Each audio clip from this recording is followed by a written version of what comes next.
Hello students, आज हम लोग पढ़ेंगे present continuous tense. Present continuous tense को इम्परफेक्ट या प्रोग्रेसिव टेंस के भी नाम से जानते हैं, जिसको हिंदी में हम लोग कहते हैं अपूर्ण वर्तमान काल। अगर हम इसकी पहचान की बात करते हैं तो जहाँ पर अंत में रहा रही रहे आता हो, वो भी है लगा हो, हैं लगा हो, हूँ लगा हो लगा हो, तो इसी टेंस के अंतर्गत हम रखते हैं। जरा देखते हैं पहचान में क्या है। पहचान में रहा रही रहे के साथ साथ अंत में है, हैं,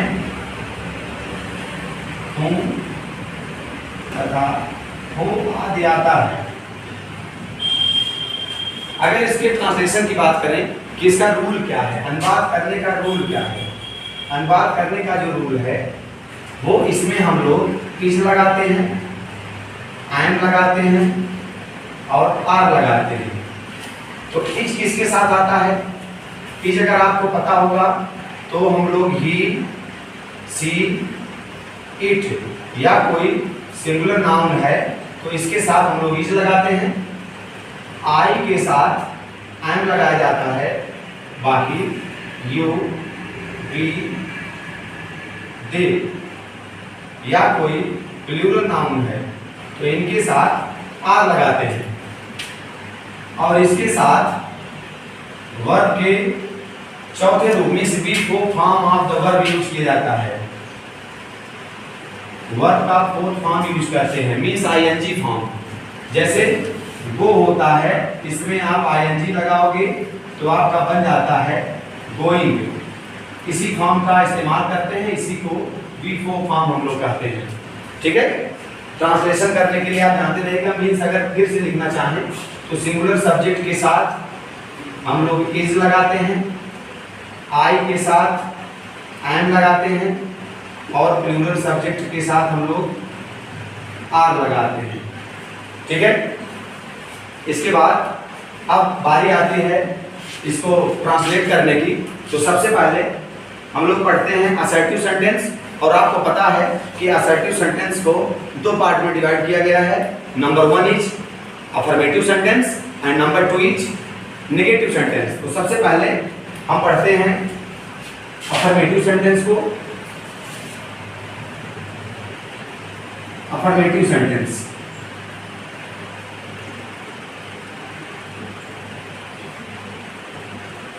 अफर्मेटिव सेंटेंस कहते हैं किसको है? अफर्मेटिव सेंटेंस होता है हमारा सकारात्मक वाक्य होता है, जिसमें नॉट का प्रयोग नहीं किया रहता। जैसे वह जा रहा है, सरला किताब पढ़ रही है, मैं मुंबई जा रहा हूँ, ये सभी आते हैं अफर्मेटिव सेंटेंस। अगर इसके स्ट्रक्चर की हम बात करें तो हमारा स्ट्रक्चर बनेगा, सबसे पहले हम लोग सब्जेक्ट का इस्तेमाल करते हैं। हमने सब्जेक्ट लिख लिया। सब्जेक्ट के बाद हम यहाँ पर लिख देंगे हेल्पिंग वर्ब, जो कि हमारी है इज है, या तो एम है या फिर आर। इसके बाद हम लोग वर्ब की फॉर्म को लिखेंगे बी4 फॉर्म, प्लस हम लोग इसके बाद ऑब्जेक्ट लिखते हैं या फिर कॉम्प्लीमेंट, प्लस हमारा हो जाएगा फुल स्टॉप। क्योंकि असर्टिव सेंटेंस है तो लास्ट में फुल स्टॉप का प्रयोग किया जाएगा। ये हमारा स्ट्रक्चर है। तो सब्जेक्ट हो गया, इसके बाद हेल्पिंग वर्ब हो गई। हेल्पिंग वर्ब में इज आती है, किसके साथ आपको पता है, भाई आपको बताया गया था, सिंगुलर सब्जेक्ट के साथ आ जाएगी। एम आता है आई के साथ सिर्फ, और ये आपका आ जाएगा प्लूरल सब्जेक्ट के साथ। इसके बाद भी फॉर्म है, ऑब्जेक्ट है, कॉम्प्लीमेंट जो भी है, फुल स्टॉप का प्लास्टर प्रयोग कर देंगे। एग्जाम्पल की तरफ बढ़ते हैं। इसका एग्जाम्पल है गीता रामायण पढ़ रही है। गीता रामायण पढ़ रही है। अब आपको पता है ये अनुवाद हमको करना है इंग्लिश में, तो कैसे करेंगे? सबसे पहले तो हम समझ लेते हैं कि ये टेंस कौन सा है, टेंस की पहचान कैसे करेंगे। तो इसके लिए सबसे पहले आप सेंटेंस के लास्ट में जाइए। यहाँ आप देखिए, यहाँ पर है लिखा हुआ है जो कि इंडिकेट करता है कि ये प्रेजेंट टेंस है। ये प्रेजेंट हमको मिल गया इससे। और इसके थोड़ा आगे आते हैं तो रहा रही मिल गया, जो कि आपकी पहचान है, आपको बताया गया है। कि रहा रही यहाँ पर आता है वो कंटीन्यूअस हो जाता है, मीन्स ये प्रेजेंट हो गया, ये आपका कंटीन्यूअस हो गया, और ये तो वर्ब है, वर्ब भी आपको मिल जाएगा, मीन्स प्रेजेंट कंटीन्यूअस पहचान हो गई। और आपसे क्रिया पूछी जाए जो एक्शन होता रहता है, इसमें काम कौन सा हो रहा है? काम हो रहा है रामायण को पढ़ने का, मीन्स पढ़ना, यहाँ पर वर्क है, जो काम चल रहा हो, ठीक है। वैसे वर्ब लास्ट में ही रहता है सेंटेंस के, तो वैसे भी आप पहचान सकते हो कि अंत में वर्ब है।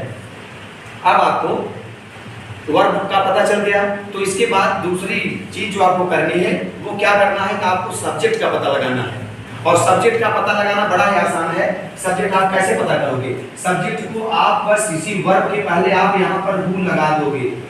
कौन शब्द अगर आप जोड़ देते हो वर्ब के पहले, कौन पढ़ रही है, तो आपको उत्तर मिल जाएगा कि गीता पढ़ रही है, इसका मतलब हो गया गीता हो गई सब्जेक्ट, और ये आपका वर्ब तो था ही। इसके बाद जब आपको सब्जेक्ट मिल गया तो फिर आपको ऑब्जेक्ट का पता लगाना है। ऑब्जेक्ट कैसे पता लगाओगे आप? इसी वर्ब के पहले आप व्हाट लगाइए, व्हाट लगाते हैं तो भी आपको ऑब्जेक्ट मिलता है, या आप whom लगाइए, मतलब क्या या किसे, किसे या किसको लगा करके आप ऑब्जेक्ट का पता लगा सकते हो। क्या पढ़ रही है, मीन्स गीता क्या पढ़ रही है, तो आप कहोगे रामायण पढ़ रही, बस सिंपल सा है। मीन्स आपने क्या लगा दिया यहाँ पर, आपको मिल गया ऑब्जेक्ट, ये ऑब्जेक्ट हो गया। तो व्हाट लगाने से ऑब्जेक्ट कौन सा मिलता है? व्हाट लगाने से आपको डायरेक्ट ऑब्जेक्ट मिलता है जो कि लाइफलेस होता है, निर्जीव होता है। जैसे कि रामायण है, साइकिल आ जाए, पैसा आ जाए, मकान आ जाए, कुछ भी आ सकता है, बॉटल वगैरह आ गया, तो आपका ये डायरेक्ट ऑब्जेक्ट होगा। लेकिन whom लगाने से जो उत्तर मिलता है वो आपका क्या होगा? इनडायरेक्ट ऑब्जेक्ट होगा। उसको बोलते हैं इनडायरेक्ट ऑब्जेक्ट, जो कि लिविंग होता है। लिविंग मतलब जैसे वह मुझे बुला रहा था, तुम्हें बुला रही थी, हमें बुला रही थी, तो हमें, तुम्हें, हम लोग जिंदा हैं, सजीव हैं, इसीलिए इसको बोलते हैं इनडायरेक्ट ऑब्जेक्ट। और जो निर्जीव है उसको बोलते हैं डायरेक्ट ऑब्जेक्ट। ठीक है, इसका स्क्रीनशॉट ले लीजिए, फिर हम आपको आगे भी बताते हैं। आगे एग्जाम्पल तरफ हम लोग बढ़ते हैं। तो एग्जाम्पल हमारा क्या है? जैसे मान लीजिए अभी आपने इसके पहले लिखा हुआ था गीता रामायण पढ़ रही है, तो एक बार फिर से मैं इसको लिखता हूं, गीता रामायण पढ़ रही है। तो आप देखिए, आपको इसके पहले जानकारी हो गई थी कि गीता हमारा सब्जेक्ट है, पढ़ना ये हमारी क्रिया है, और ये ऑब्जेक्ट है। तो सबसे पहले रूल के अकॉर्डिंग आप लोग सबसे पहले क्या लिखोगे कि कौन पढ़ रही थी? गीता। सबसे पहले आपको सब्जेक्ट लिखना है, तो सब्जेक्ट हमारा गीता है, गीता आपने लिख दिया। अब हमको हेल्पिंग वर्ब लगाना है, EJMR में से कोई एक, चाहे जो लगे। मीन्स क्या लगेगा उसका निर्धारण कैसे होगा? गीता क्या है?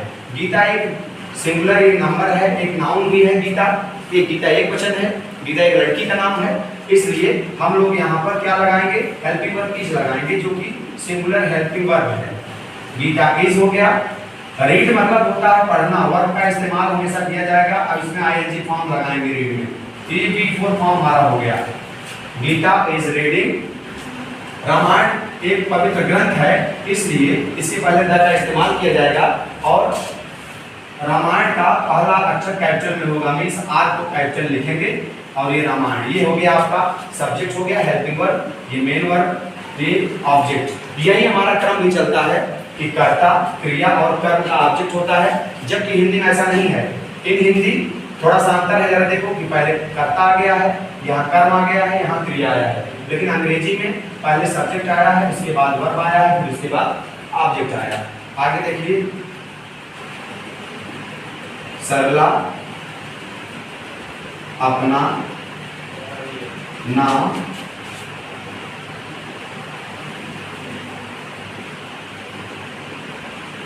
लिख रही है। अब आपसे अगर पूछा जाए कि आप बताइए सब्जेक्ट कौन है, तो पहले तो काम आप बताइए क्या हो रहा है, इसमें लिखने का काम किया जा रहा है। लेकिन लिखने का काम कर कौन रहा है? मीन्स उस काम को करने वाली कौन है? सरला है। आप इस वर्ब के पहले कौन लगाओगे? तो सरला मिल गया।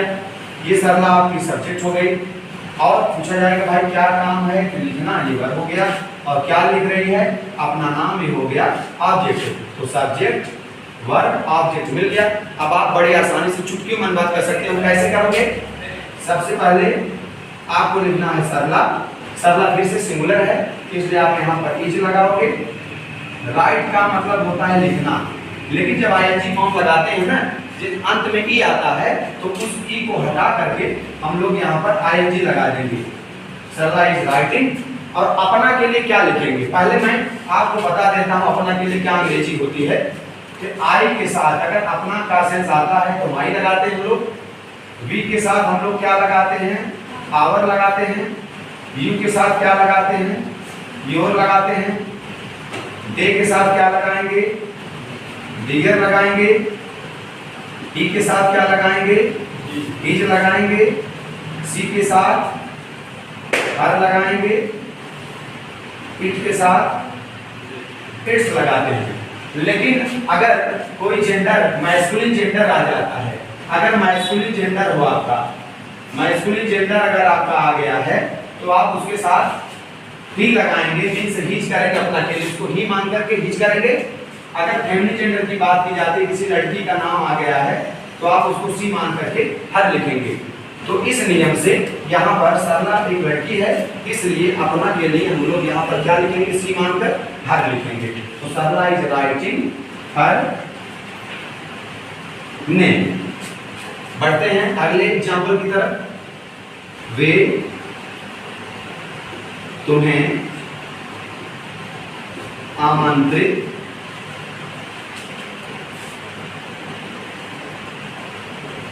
कर रहे हैं। वे तुम्हें आमंत्रित कर रहे हैं। और ये सारे सेंटेंस जो हम लोग पढ़ रहे हैं, तो आपको जानकारी होनी चाहिए, ये सारे एक्टिव वॉइस में लिखे गए हैं, क्योंकि इसमें सब्जेक्ट की प्रधानता है।